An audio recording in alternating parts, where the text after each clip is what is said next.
We've got a special update for you on a story we covered a few weeks back. Bryan Kohberger, the man suspected of savagely killing 4 Idaho college students in the fall of 2022, has accepted a plea deal to avoid the death penalty. Hi everyone, I'm Jen, and you're listening to a special update by True Crime Newsies. This is big news because this case has been all over the headlines for years.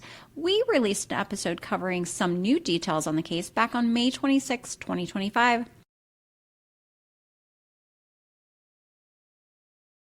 After watching a Dateline episode called The Terrible Night on King Road, which connected even more of the dots on how Bryan Kohberger was linked to the crimes by police.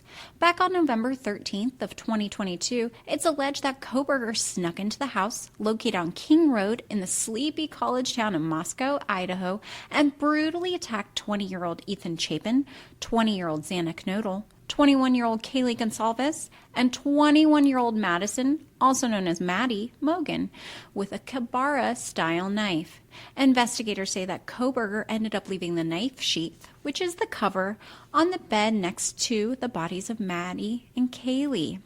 Now, this new evidence was made public for the first time by Dateline during the episode. If you want, you can go back and listen to our episode called Bryan Kohberger and the Idaho State Murders. Now, this new evidence consisted of cell phone data that tracked Kohberger for months leading up to the killings, where his phone was pinged not once, but dozens of times within 100 feet of the King Road house, where the 3 of the victims lived. Then the most telling evidence came in the early morning hours of November 13th when the murders took place. Home security video from the house next to where the murder occurred recorded a car strikingly similar to Bryan Kohberger's white Elantra stalking the house. The video recorded him driving to and from the home 8 times in the span of 37 minutes. One of the people interviewed on the Dateline episode had described it as a lion stalking its prey, tightening its circles around its unsuspecting victims.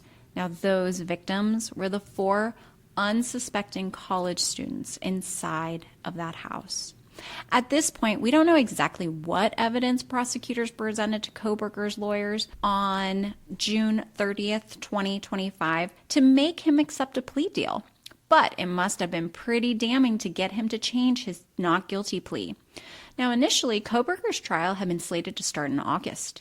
We will, of course, keep you updated as more information comes in. Thanks for joining us for this special update by True Crime Newsies. Bye!